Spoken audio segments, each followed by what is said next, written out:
Hey everybody, it's Jillian. Everybody, it's Jillian.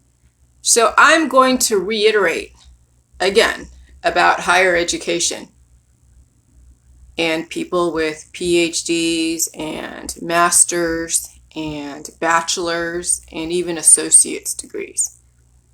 If you have a master's or a PhD in biology, but you never studied physics, you're not going to see the connection between biology and physics. You're going to have them compartmentalized. So that's why you don't understand Jjuice. It's because you've compartmentalized physics as if it was a separate entity from biology. And so what's going to happen is those that have only studied biology, maybe some chemistry, but they never really looked at the laws of thermodynamics. They never really applied Newton's law of motion. And so that's where they don't understand why Jjuice is so full of not only action potential, but it has a healing process that when it's conjoined with the food supply, it gives you all the codes for your DNA. It's what builds up your telomeres, lengthens your telomeres. And so when someone was debating with me on my email, and I gave them the time, anonymous person, of course, claiming to be a PhD or in contact with PhDs or someone in higher education. And they're like, your shit's poison or something. They're like, how can you even say, how can your Jjuice support biology? It doesn't have enough of the codes in there to support all the body systems, the cells, the proteins. And I'm like, yeah, if Jjuice was just by itself,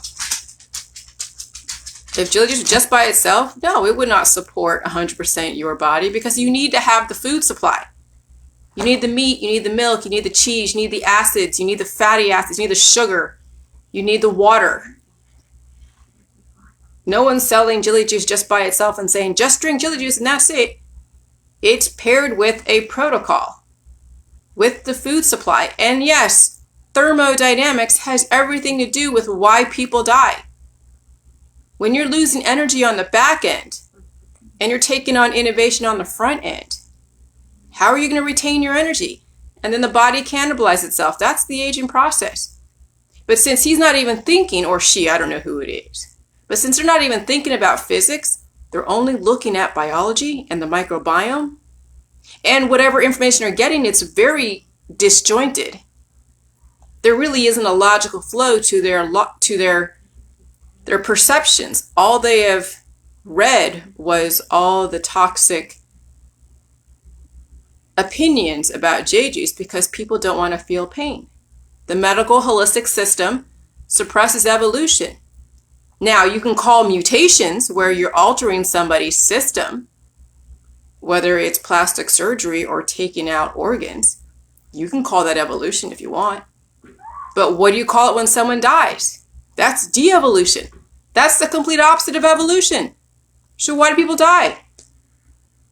They don't have any answer for that because they haven't thought that far. Because remember, we're dealing with people who are compartmentalized. And the educational system has done that.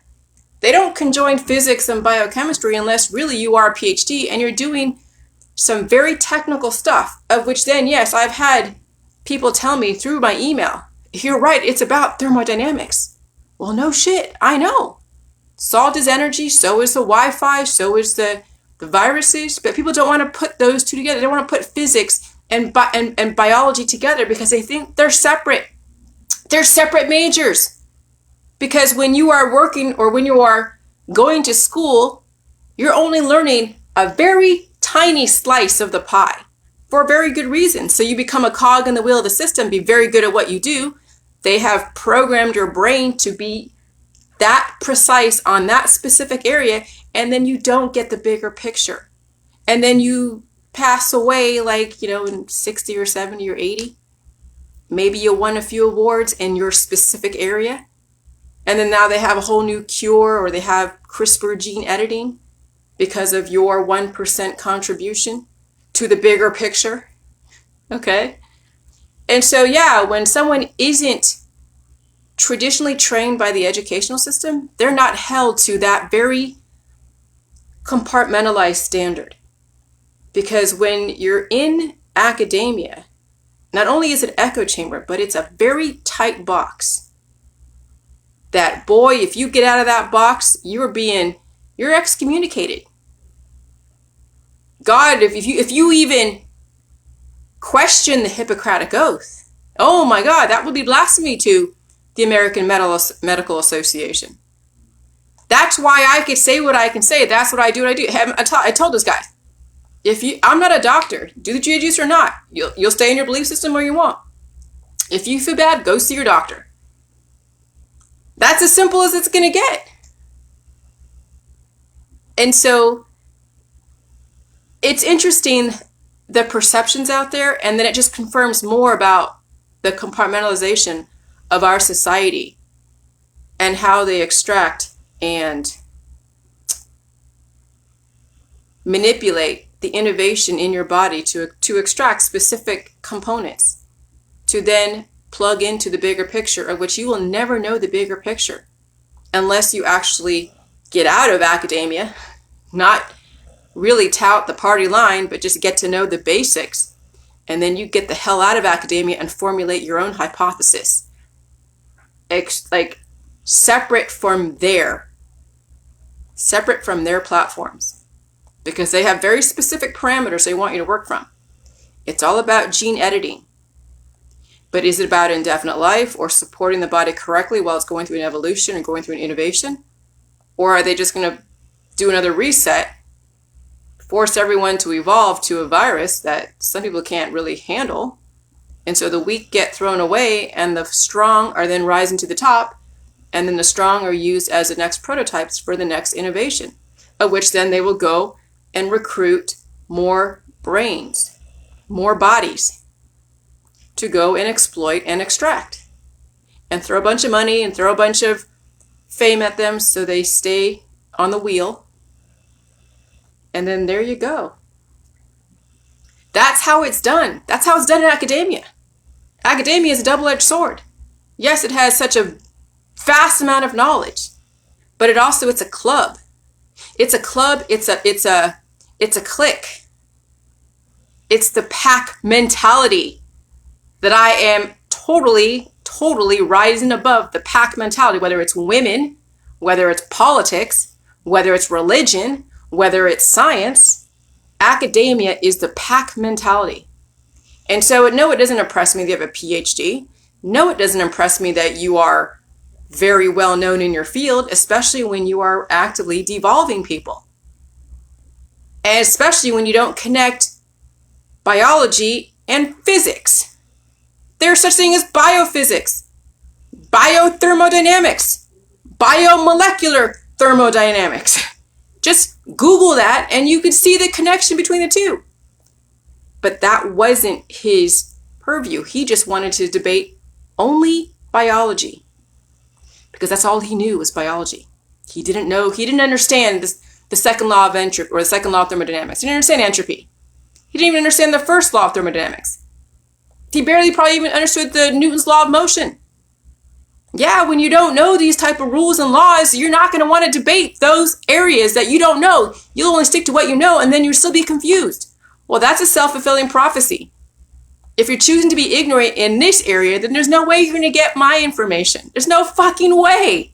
And so ignorance is the whole foundation of why I have so much controversy, because when you deal with ignorant people who don't want to do their research, who fail to see the connections, then they have their perceptions. And they really don't have a leg to stand on except to just insult you. Which he definitely went there. You're an idiot. You're pseudoscience. That's predictable. That's predictable when you don't really have an argument and you don't really know your shit.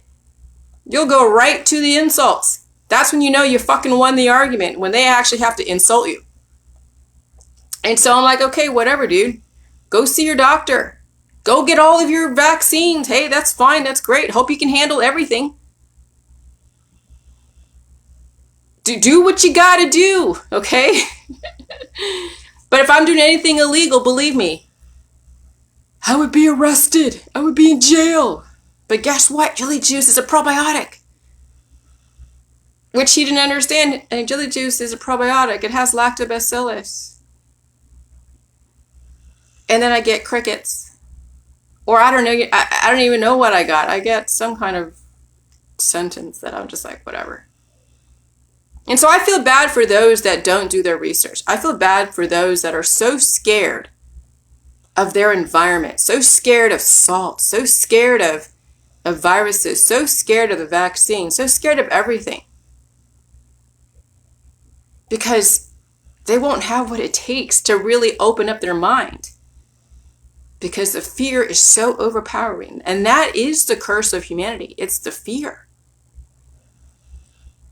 The fear of your environment is the curse of humanity, which is why they only gave us 120 years, allegedly, back when they gave us some kind of intelligence.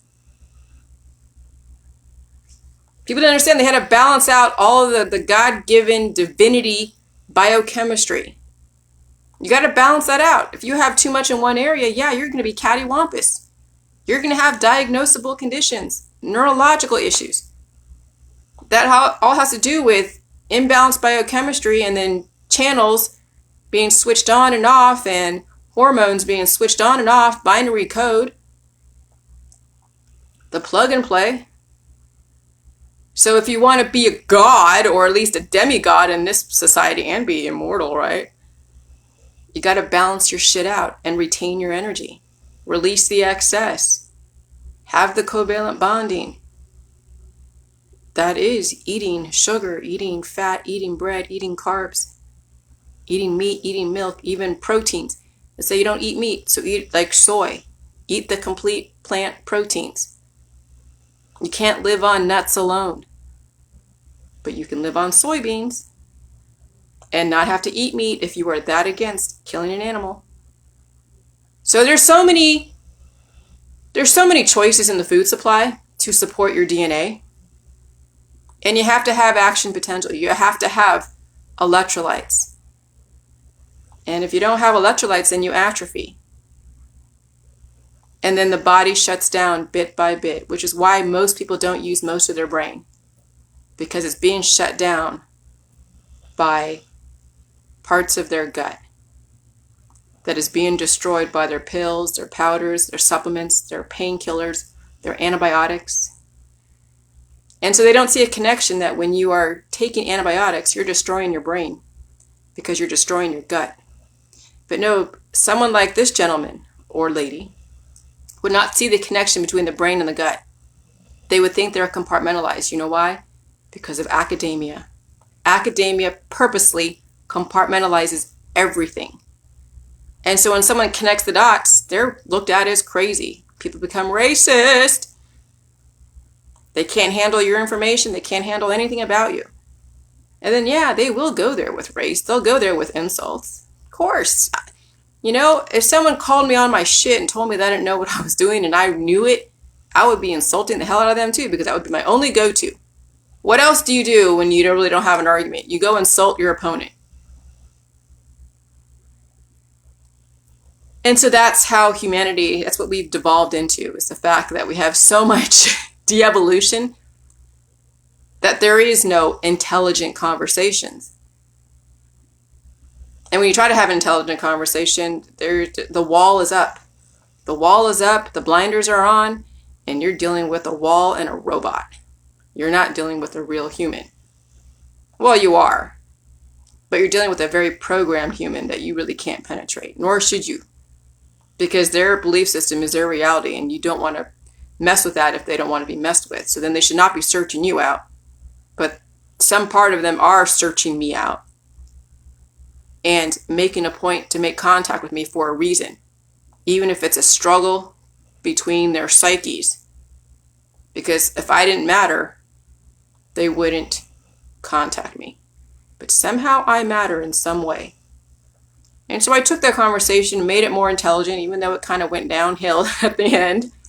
But I didn't go there. But I wanted to give him the benefit of the doubt, or her the benefit of the doubt. Because even a few seeds on an occasional basis, no, I'm not going to do this with every single person that emails me.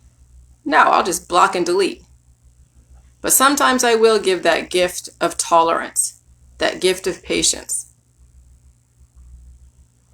But that's very few and far between, because at some point, some people are going to have to do their own research and watch my information and figure it out for themselves. I don't want to be selling Jilly Juice. No one should sell Jilly Juice. You be the example. You do what you got to do. Let people have their belief systems. There's no need to convert anybody. And they can't convert me. I already seen the results of Jjuice. There is nothing that I need to go and confirm from somebody else. They need a confirmation because they haven't figured out yet. They're still searching. So they're trying to get confirmation or something else from me, which, okay. But they're not going to get what they want because they're still on that search, just like I was 5 or 6 years ago. No one could tell me anything until I saw what I needed to see. And no one can tell you anything until you see what you need to see. So that's why you can't sell Jjuice. But people will come to you because they do want it deep down. But there is that fight within themselves. And I there's no way I can help them with that. That's their own battle. And so that's something you must understand on your end. Everyone has their own personal battle that really you have nothing to do with. And so you just be the example for your friends and family. Because you can't talk them into wanting to live if they've already decided that that's not for them. And so you just kind of let bygones be bygones, do what you do, be the example, and keep in touch with the Jilly Juice crowd. And save your energy, because you're going to need it. Bye.